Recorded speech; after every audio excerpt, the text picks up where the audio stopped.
Welcome to another team selection video. I'm going to outline my plans and how they may have altered due to some news such as Liverpool versus Arsenal being postponed in the Carabao Cup and how that affects Game Week 22. So let's get straight into the video. In Game Week 21 so far, I've scored 47 points and I've taken a -4. Now 47 points also includes Dennis's 1-pointer off the bench to come on for Phil Foden, but it's not really been a great week so far. Calvert-Lewin missed a penalty. That was probably one of the worst things to have happened. That could have been a huge swing up into maybe 57, 60 points, but unfortunately it wasn't meant to be.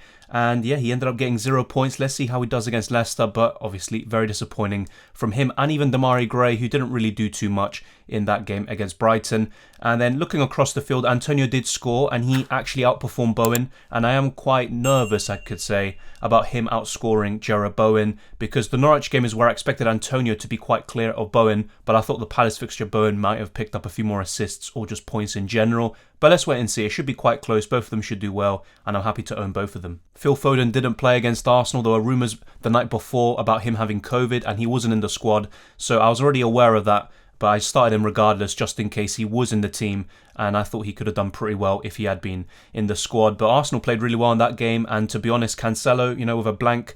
So yeah, ultimately, all things considered, that City-Arsenal game, I did the right thing benching Ramsdale, but I thought Cancelo would actually do pretty decent against Arsenal. I didn't expect City to struggle that much. Then you're looking at Jota.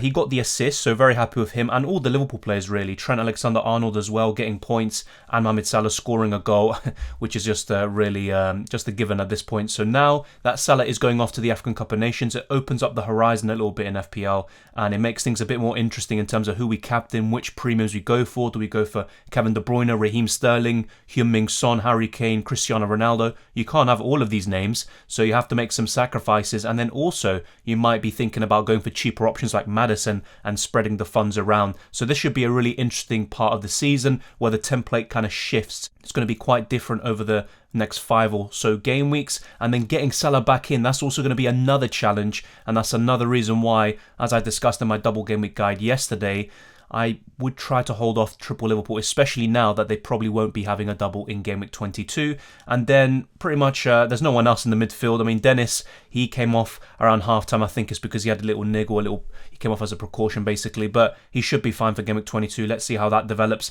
Let's see if Livramento does play against Brentford. He should be recovered for that game because he had some problems himself. And for Game Week 22, he should be fine. Reece James is going to be missing out for the next 2 months or so. And then Marcos Alonso actually made a conscious decision to start him over Livramento. I was regretting it after the deadline, but ultimately, so far, it's kind of paid off, and I don't really expect Livramento to keep a clean sheet against Brentford. Alonso was very lucky to get that assist and then the 2 subsequent bonus points, but I'll take it nonetheless. And then De Gea in goal. And actually, he was on course to get 8 points because of a bonus, because of a save point and the clean sheet, but that was all pretty much robbed within the last 10 minutes of the game. João Moutinho scored a winner for Wolves, a historic winner, and I actually lost around 10,000 places because of that goal.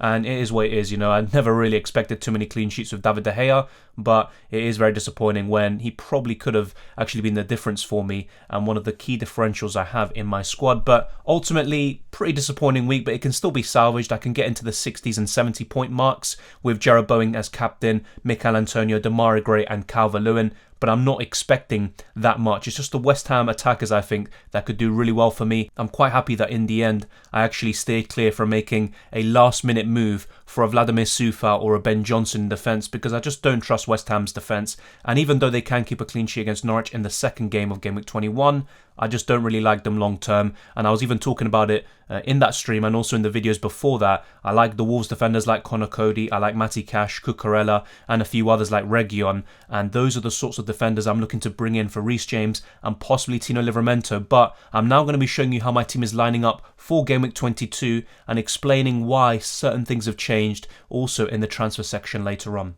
As you can see, I've got quite a few flagged players in Tino Livramento, Phil Foden, Mohamed Salah and Reece James. Now, those on the bench, Salah and James, who are marked in red and orange respectively, now those players are going to be out probably for a long time. Salah's going to be missing up until Game Week 24 or 25, so he's going to be a sell. Then you look at Reece James, he's going to be out for at least 2 months, I believe, and he's another one I'm looking to sell. And regardless, Chelsea and Reece James were struggling recently, and I was always looking to move off the Chelsea defence, and I'll probably take my time with it, but I think Reece James will be making way.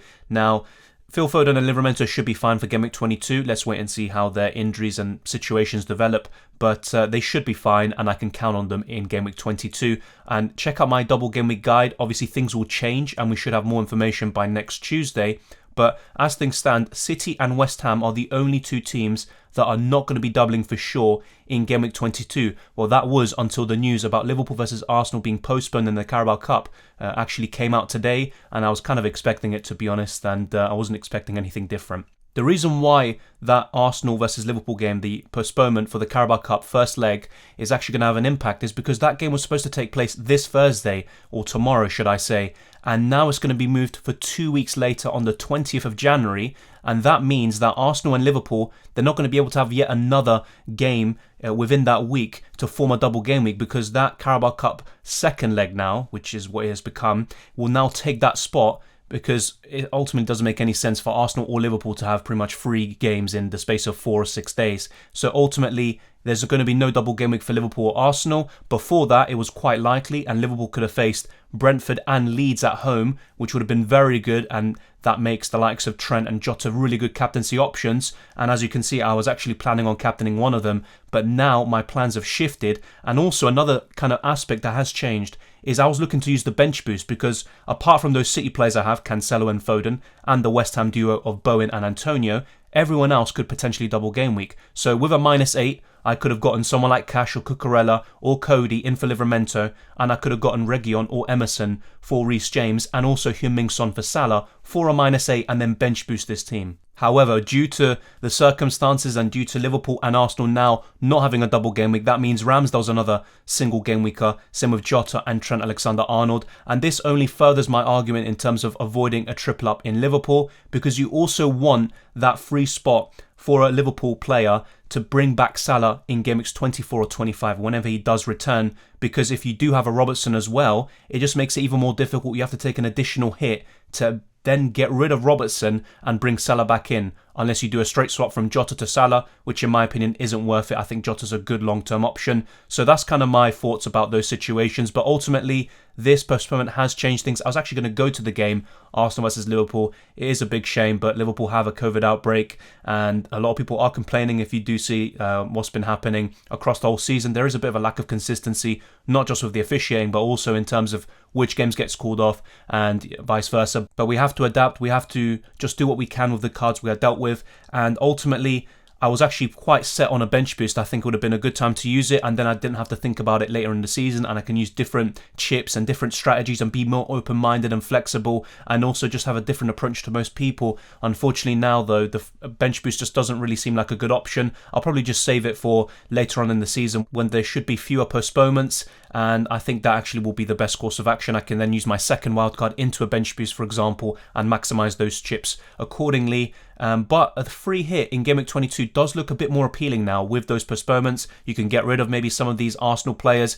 and the same goes for the West Ham and Man City players. The Liverpool ones still look good with a single game week, and same with West Ham, to be honest, facing Leeds at home. But City facing Chelsea at home, and then Ramsdale facing Tottenham away, for example, it's not really that ideal, and that's why a free hit could actually be a really good decision, especially if other players you have, such as Reece James, Salah, you still have them in your squad, and then the same goes for Livramento or Foden if they end up missing out. So I am now more open to the idea of using the free hit, and I'll let you know what I do in my final team selection video. But as things stand, what I am looking to do is probably just do the same things as I would have done beforehand, and just look to bench those players like Ramsdale and possibly Cancelo or Foden, and then try to have as many double game week players as possible. Now, if you want a full list of the teams that are likely to have a double game week, then check out my video yesterday where I break that down. I talk about every single team, the best assets they have, and also kind of separate into 3 parts. Those teams that are likely to have a double game week, those that could have one, and those that definitely won't be. And now you can add Arsenal and Liverpool